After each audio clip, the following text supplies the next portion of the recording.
I wanted to talk to you guys about the power of words. Now, we use words all the time. That's what we do. As journalists, we use words for our scripts. We talk all day.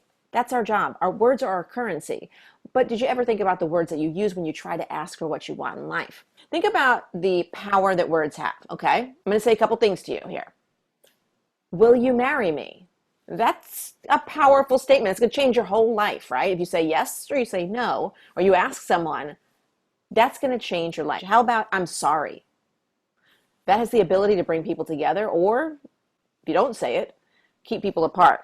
Yes, it's another thing that we say to people. That's going to change the course of your life. And no also does that. Words can change the energy of the room or the trajectory of your life. So words have the power to move us, to negotiate our health, our wealth, our safety. They can also ruin things. Have you ever said something, go, damn, I wish I didn't say that? One of my favorite books is Don Miguel Ruiz's The Four Agreements, and I've got it somewhere up there. I got the baby one up there. I think I have the other one and I lent it to someone. But this is one of my favorite books. And the number one agreement of all the four agreements is to be impeccable with your words. Be impeccable with your words. Another person is an author and thought leader named Tara Mohr. And Mohr is M-O-H-R. She's pretty kick-ass, so you might want to check her out too. I really want to invite you to make sure that every word counts. And to do that, I'm going to talk about a couple of words. We're going to get right to it. So number one, sorry. We say sorry all the time. Sorry, I have a question. Sorry, but I'm not sure what you're talking about. Oh, sorry, I bumped into you. Sorry, do you have any tomatoes? We come up with sorry all the damn time. Now, I'm not saying don't say sorry, but I really want to invite you to get cognizant to when you say it, and you're not intending to say it. Like you're just saying it on autopilot, because it robs us of our power. And my greatest gift, my greatest honor is to not just help you guys be awesome journalists. That's one thing. But you guys are my army out there who are telling the stories that need to be amplified and changing the world. So you're really powerful and you're really important. And I need you guys to all feel that way too. So does anyone else do this? Sorry, but I have a question. How about I have a question? Now, if you're really at fault, sorry's great. Own up. But if not, no need to say sorry. Even in the instance of, sorry, I can't make it. I have something I have to do. How about, I can't make it. Maybe next time? Think about how much more powerful it is. But what we do is we kind of apologize for not being agreeable as women. Here's how you actually say you're sorry in a powerful way, okay? And this comes straight out of my training, my landmark training. So you have to restore integrity. And what you do is you state the broken promise. I know I said I would be here at 6 and now it's 6:15. And you have been kept waiting and your time is valuable. That's the impact. So you state the broken promise, and then you state the impact, and then you state what you're going to do next time to make sure it doesn't happen again. That's really the way that we apologize. My next thing here, just. So say goodbye to just. We do this and it dilutes our power. I just need to ask you a question. I have a question. Think about how much more powerful we can be when we don't dilute our power. And every word has to count. Remember that number one agreement, be impeccable with your words. So why are we throwing a just? We're kind of qualifying it, and we're like, I just need this little tiny thing, like please give this to me, right? It's just like kind of, I don't know, we're just making ourselves small. So number two thing here is just, get rid of just. And really, I have 5 things I'm gonna talk about, then we can mock some conversations, that I can answer questions, but I just caught myself, take it back. I want to impart to you that you're powerful and your words have meaning. I almost did it. See, here, I'm doing it too. All right, my number 3 here, negotiation. Oh, negotiation. People are asking me about this all the time. Negotiating a job interview, negotiating just a connection, some kind of networking. Boy, is there anything out there that makes us more nervous? Anything? I don't know. Hands in the air if you love negotiating. Nobody wants to negotiate, but we have to ask for what we want. So what we have to do is we got to suck it up. We got to suck it up because it's really important that we do that. And here's the thing is you have every right. You have every right to ask for what you want. Think about situations where you ask for what you need. Maybe it's a friend. Maybe you're saying, hey, to your best friend, hey, can you meet me at 4 o'clock? Because I need to move this piece of furniture and I need somebody to drive me or whatever it might be. You don't even hesitate with stuff like that. Hey, can you pick up the dog because I need to work? Okay.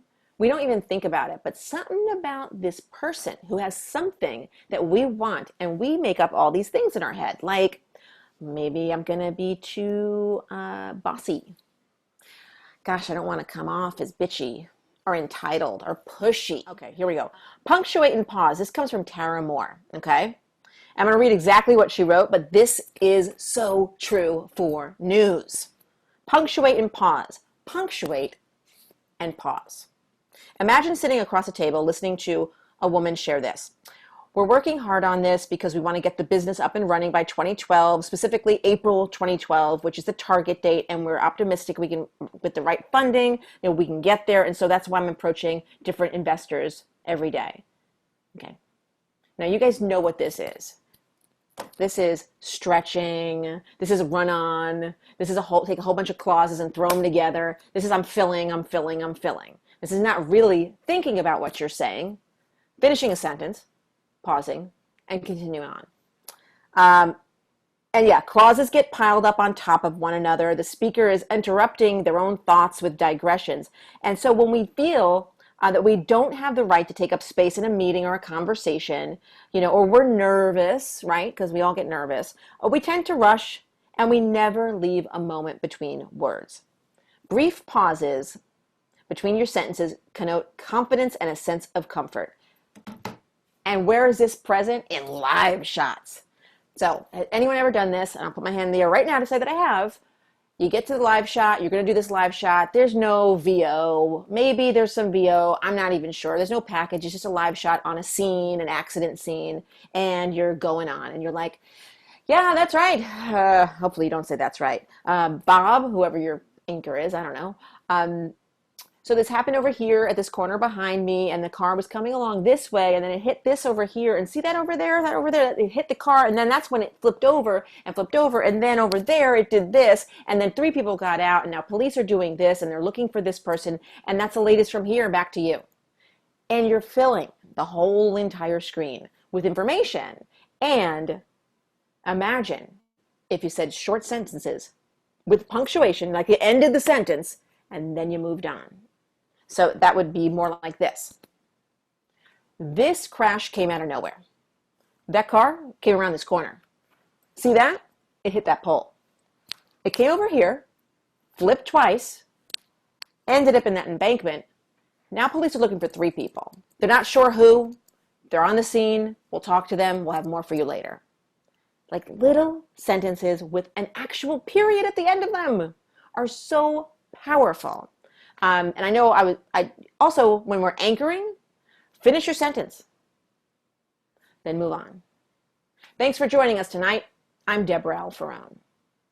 Our top story. You want to finish it because it's really powerful. But when we say everything, we fill up the whole screen with words, we're really not punching anything. And we're doing it because we're nervous. And I get it. I'm nervous a lot. I'm nervous still. I'm nervous when I'm doing live shots. I'm still nervous. And I have to then breathe and think, I am awesome at what I do. Even if I'm not awesome, I got to think, I am awesome at what I do. And I am going to just take this live shot and I'm going to kick its butt. I'm going to do a great job with it. So you got to just build yourself up. Get rid of the nerves and just those short sentences with a clear end, a pause, and a continuing on, whether you're doing a live shot or you're talking in a meeting. They're so powerful. And that's another way that we can be powerful. So all of these ideas I have are all to make sure that you're as powerful as you can be. I don't want you to dilute your power with a sorry, adjust, or anything like that. I want you to be powerful. My last one, number five is, ooh. Does that make sense? I actually say this. I said this earlier today. And I stopped myself. So I'm not perfect. I know from doing this job 15 years what makes sense. I know that you need to write the script before you edit it, but sometimes I'm working with people who are right out of college and they don't know. They start editing something and I'm like, where's the script? So I'm trying to explain what you need to do, and then at the end I go, does that make sense? And does that make sense implies that something probably doesn't make sense and that I don't make sense. And so it really does dilute my power. And it creates uncertainty and doubt. When I ask you, does that make sense? I mean, think about like some powerful person. You think Oprah has ever asked anyone if something made sense?